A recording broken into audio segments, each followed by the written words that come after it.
उपेक्षा मिलती रहेगी। धन्यवाद आदरणीय शिशिर उपाध्याय जी। जैसा कि ललित जी ने कहा, प्रतिनिधित्व की उन्होंने बात की थी, आरक्षण को उन्होंने नकारते हुए ये कहा था कि प्रतिनिधित्व। तो अभी आप ही ने ये कहा था कि मोदी सरकार के मंत्रिमंडल में बहुत बड़ा फेरबदल हुआ और उस फेरबदल में और मीडिया ने यहां तक छापा कि ये भारत के इतिहास का पहला मंत्रिमंडल है जिसमें ओबीसी का इतना बड़ा भागीदारी रही है। मध्य प्रदेश में पिछले 16-17 सालों से माननीय मुख्यमंत्री शिवराज सिंह चौहान जी यहाँ पर ओबीसी वर्ग का प्रतिनिधित्व करते हैं, मोदी जी ओबीसी वर्ग का प्रतिनिधित्व करते हैं, यहाँ तक कि हमारे भारत देश के राष्ट्रपति भी अनारक्षित वर्ग से आते हैं। तो प्रतिनिधित्व की बात हो या ओबीसी समाज को आगे लेकर आने की बात हो, तो भारतीय जनता पार्टी ने लगातार ओबीसी का भी ध्यान रखा है और सवर्णों का भी ध्यान रखा है। भारतीय जनता पार्टी ने कभी किसी भी प्रकार का भेदभाव नहीं किया। मैं आपको एक उदाहरण देना चाहता हूं, जिस तरह से कमलनाथ जी ने आखिरी समय पर एक संविधान के विरुद्ध जाकर, आप सबको जानकारी है कि 50% से अधिक आरक्षण के लिए संविधान अनुमति नहीं देता, क्योंकि विशेष सुप्रीम कोर्ट की एक रूलिंग भी है कि किन्हीं विशेष परिस्थितियों में 50% से अधिक आरक्षण दिया जा सकता है। उन परिस्थितियों का निर्माण या उन परिस्थितियों को जब तक हम तैयार नहीं करेंगे, जिस तरह से राम मंदिर के लिए जो तैयारी भारतीय जनता पार्टी ने करी, जिस तरह का माहौल बनाया या जिन चीजों की आवश्यकता थी समय परिस्थिति काल के अनुसार, जिस चीज की जब आवश्यकता होती है भारतीय जनता पार्टी उसकी तैयारी करके करती है। अगर आरक्षण कमलनाथ जी पूरी तैयारी करके लेकर आते तो मैं समझता हूं कि वो आरक्षण लागू हो पाता, क्योंकि भारतीय जनता पार्टी भी ओबीसी के पक्ष में है और 27% जो आरक्षण उसके पक्ष में भारतीय जनता पार्टी भी है।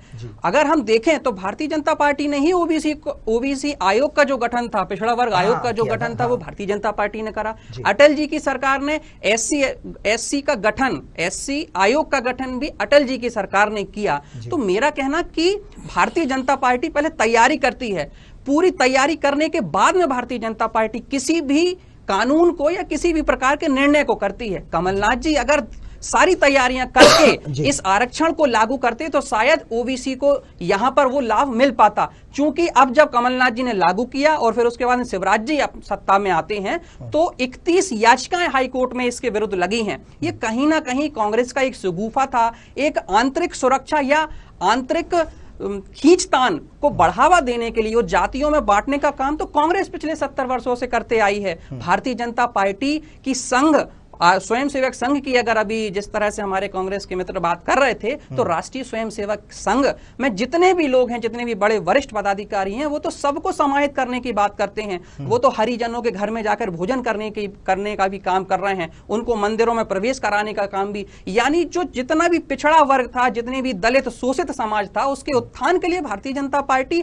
और जो संघ परिवार का जिस पर आरोप बार बार लगाया जा रहा है, वो तो लगातार उस शोषित पीड़ित वर्ग के उत्थान के लिए काम कर रहा है। भारतीय जनता पार्टी की नींव तो दीनदयाल उपाध्याय जी को जो अंत्योदय की परिकल्पना उसको लेकर काम कर रहे हैं। आज जो मोदी जी प्रधानमंत्री आवास के माध्यम से जो गरीबों को मकान देने का काम कर रहे हैं, आप देखिए ना, जब राजीव गांधी जी, इंदिरा गांधी जी की सरकार हुआ करती थी तो एक एक पंचायत में 4-4, 5-5 आवास मिलते थे। आज मोदी जी की सरकार में एक ग्राम पंचायत में अगर 300 मकानों की आवश्यकता है तो 350 का आवंटन होता है। तो ये भारतीय जनता पार्टी कर रही है। समग्र विकास, सबका साथ सबका विकास, सबके विश्वास के साथ भारतीय जनता पार्टी साथ में काम कर रही है। ओबीसी का प्रतिनिधित्व सबसे ज्यादा तो आज भारतीय जनता पार्टी ने देश और प्रदेश में दिया है।